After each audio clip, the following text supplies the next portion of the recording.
E por falar em verão, gente, existe uma ameaça, que é o aumento dos casos de dengue.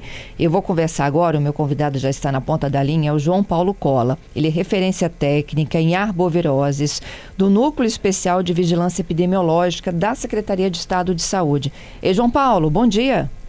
Bom dia a todos. É um combinado aí de muito calor e chuva?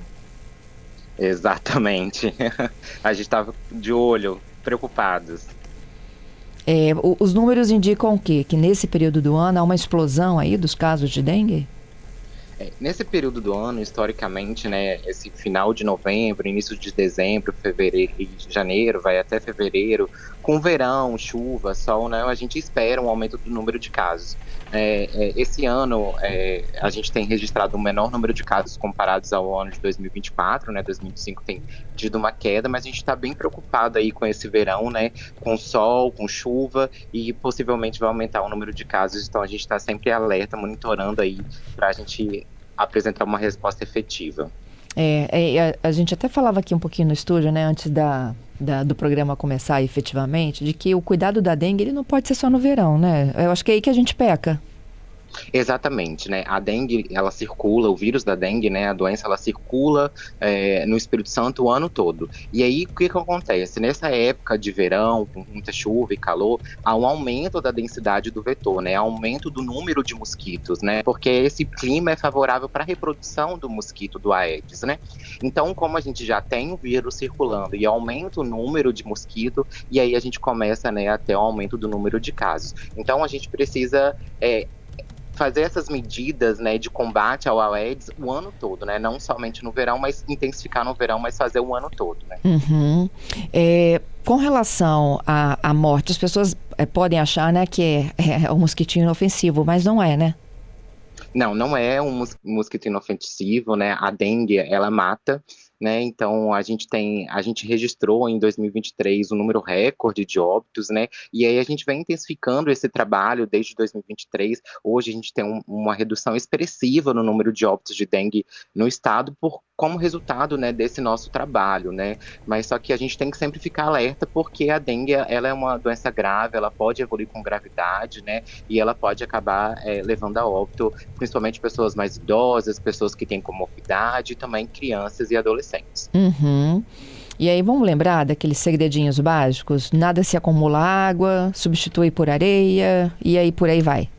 Exatamente, né? A gente precisa reforçar essas informações, essas atitudes de combate ao vetor, né? Não deixar nada acumular água parada, né? Então, olhar o seu quintal com pneu, garrafa, algum potinho plástico, né? Nos vasinhos da planta sempre colocar areia para não deixar água acumulada, lavar as vasilhas, né, de cachorros, pets, né, que ficam com a água ali pro pet beber. Então, lavar essas vasilhas, né? Não deixar nenhum objeto que possa acumular água no quintal, tampar as caixas d'água, né? E aproveitar que esse momento de férias, criançada em casa, fazer uma atividade lúdica com as crianças, né? Você que está em casa com a sua criança, não sabe qual atividade fazer, faz uma caça dengue no seu quintal, né? Vai lá no site da CESA, puxa um instrutivo de como combater os focos, né? E vai lá e faz uma atividade com a sua criança, uma atividade lúdica no seu quintal, buscando os focos da dengue, eliminando os focos da dengue e ajudando a comunidade toda, né? Fazendo essa atividade lúdica com a criança para a gente conseguir eliminar os focos do mosquito. Sim, piscina parada, não é mesmo? Exatamente, piscina, né? Agora no verão a gente usa bastante piscina, então evitar que a água da piscina fica parada, sempre tratar a água da piscina, né? Tampar quando ela não estiver sendo utilizada, tampar ela, né? Então isso é muito importante, a gente não deixar nenhum tipo de água parada. Principalmente agora no verão, né? Novamente vou falar que chuva, aí faz sol, aí chove e faz sol, e aí isso propicia, né? Faz um ambiente para o vetor, para o Aedes proliferar, se reproduzir. João Paulo, e assim, a gente sempre explica que o mosquito, né, ele se diferencia dos demais, ele tem aquelas perninhas com as pintinhas brancas, mas quem é que vai lá com a lupa, né, olhar se o mosquito é ou não é? Como é que a gente encara o mosquito de um modo geral dentro de casa? Então, a gente precisa, de modo geral, se proteger contra qualquer tipo de mosquito, né? Então, a gente pode utilizar telas, né, na nossa janela, usar protetor, repelente na pele, né? Sempre utilizar repelente, né? E evitar sempre deixar algum mecanismo, algum meio de reprodução do mosquito, né? Que é a água parada, né? Então essas são as principais medidas que a gente tem que utilizar dentro de casa para evitar, né, essa proliferação do mosquito, porque a água parada, qualquer tipo de mosquito pode se proliferar ali, não só o Aedes, né? Uhum. E sintomas?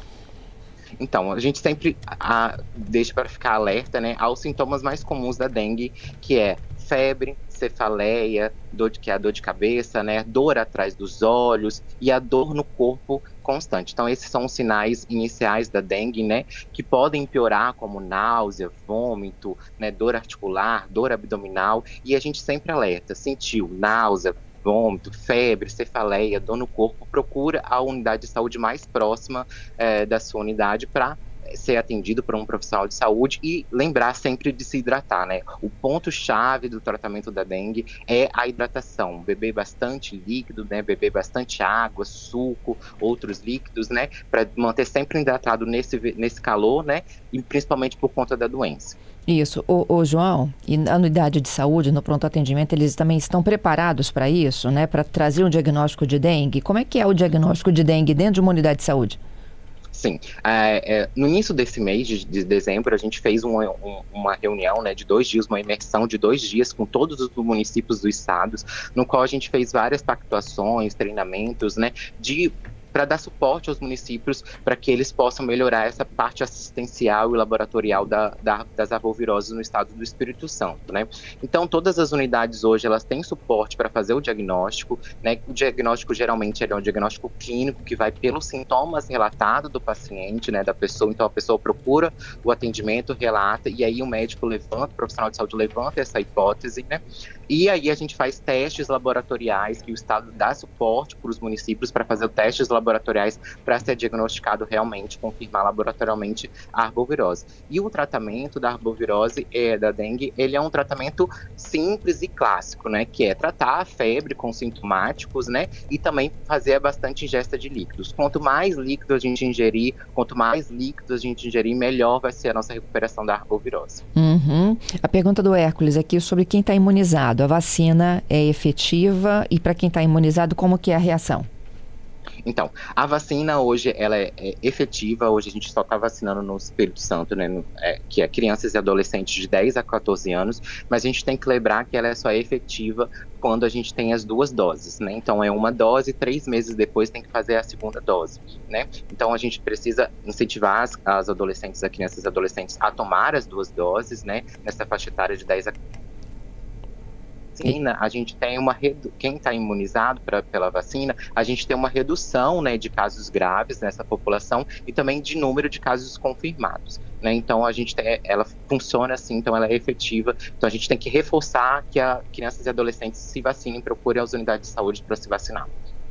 Entendido. Tá certo. Queria te agradecer pela participação aqui conosco e pelas orientações. A gente que agradece, estamos à disposição.